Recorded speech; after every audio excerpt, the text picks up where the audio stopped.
Groupe islamique armé est libéré parce que toute la Kabylie s'était mobilisée. Bonsoir Lounès Matoub. Bonsoir Anne Sinclair. On va venir à votre livre, mais tout le monde a en tête d'abord, si vous me le permettez, l'épisode de l'Airbus d'Air France détourné en cette fin d'année 94.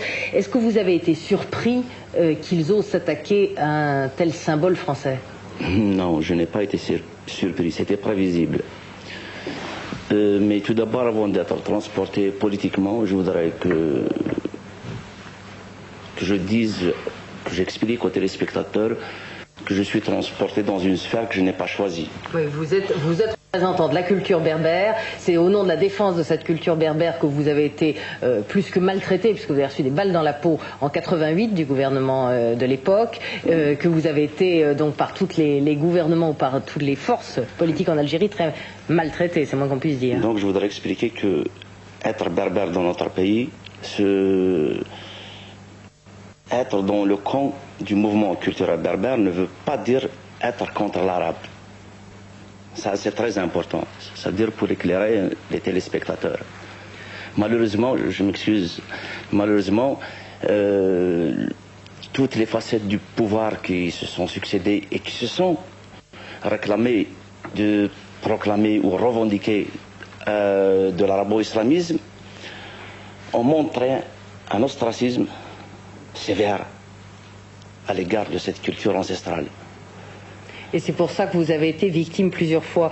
Je reviens à cet épisode de l'avion. Ouais. Comment est-ce que vous avez vécu cela? Parce que vous savez, vous, ce que c'est qu'être otage. C'est terrible, c'est angoissant, c'est innommable.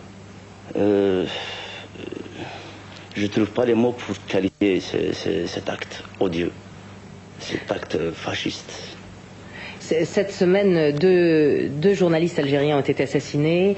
On a vécu aussi l'assassinat des pères blancs, ces prêtres catholiques, auxquels vous rendez hommage d'ailleurs dans votre livre en disant que c'est le seul bon souvenir que vous avez de l'école.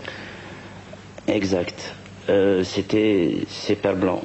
D'ailleurs, le père Descartes qui a été assassiné en Algérie, je le connaissais personnellement.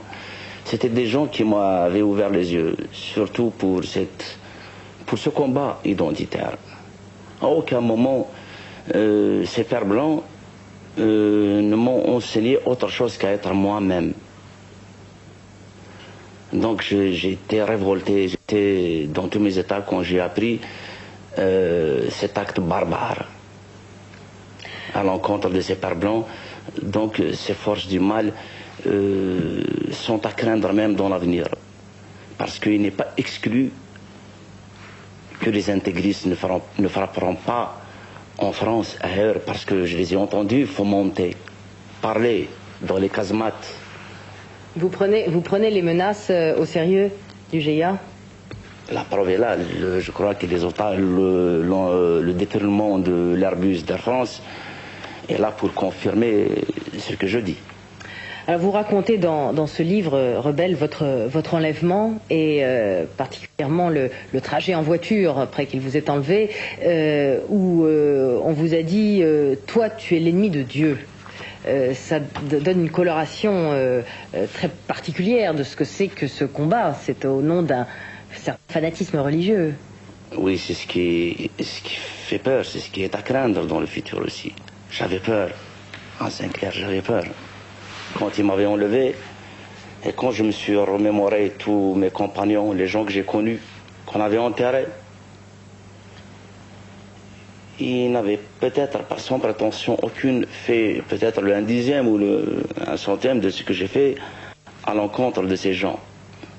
Donc j'étais mort dès la minute même où on m'avait enlevé, je me suis considéré mort, j'étais mort. À votre avis, pourquoi ils vous ont libéré? J'ai joué le jeu avec eux, j'ai prié, j'ai appris 2 sourates, j'ai essayé de copier leurs gestes, mais ce n'était pas ça qui m'a sauvé, parce que j'étais coupé du reste du monde. Je savais pas qu'est-ce qui se passait à l'extérieur. Vous ne saviez pas la mobilisation qu'il y avait pour vous exact. Dans toute la Kabylie, notamment. Exact.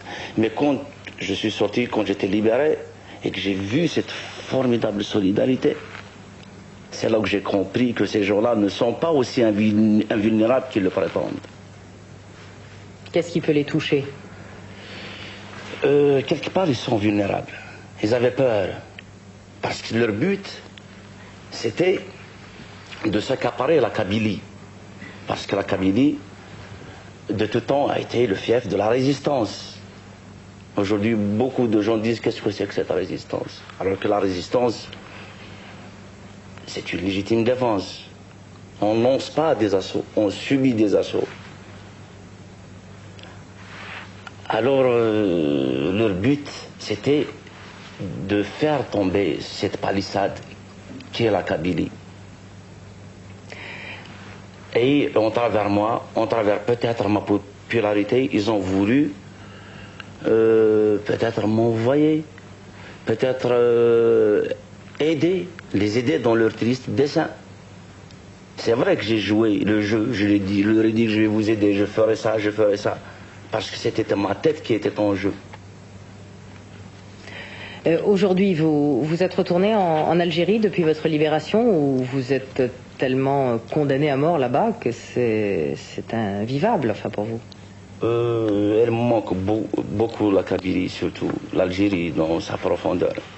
Je ne suis pas reparti parce que là je travaille. Il y a le livre dont vous venez de parler, il y a aussi mes spectacles. Vous allez faire 2 concerts au Zénith le 28 janvier. Le 28 janvier, donc en quelque sorte j'ai du pain sur la planche. Mais j'y retournerai. Est-ce que, à votre avis, le président Zeroual est en mesure aujourd'hui d'organiser des élections, donc le retour à la démocratie? Et est-ce que vous souhaitez ces élections, dans la mesure où le processus démocratique a été interrompu en 91 parce que le fils menaçait de gagner ces élections? Alors est-ce qu'on peut lutter contre le fils et souhaiter en même temps ces élections et risque de revenir au pouvoir, ou d'arriver au pouvoir? En Sinclair, aucun homme de bonne volonté ne pourrait ne pas être d'accord, du moins sur le principe des élections.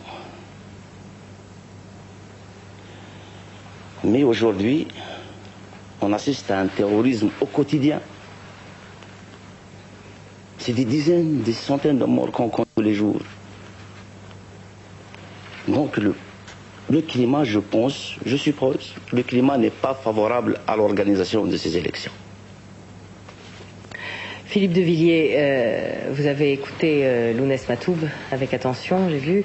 La question qui se pose aujourd'hui, c'est de savoir ce que la France doit faire vis-à-vis de l'Algérie. Est-ce qu'elle doit aider qui, comment, ou lier son aide à un retour à la démocratie? Et deuxième question, est-ce qu'aujourd'hui la France doit se faire plus accueillante qu'elle ne l'est?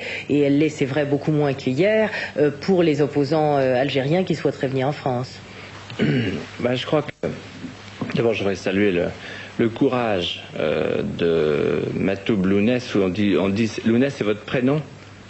Lounès, c'est son prénom. Votre prénom, Lounès Matoub. Votre courage physique et votre courage tout court, et puis votre combat pour l'identité berbère. C'est tout à fait admirable. Et puis ensuite dire que, en vous écoutant, je pense que la réponse à la question, elle est dans ce que vous avez dit tout à l'heure. Je suis pas sûr que ce soit l'intérêt de l'Algérie que de voir la France s'impliquer.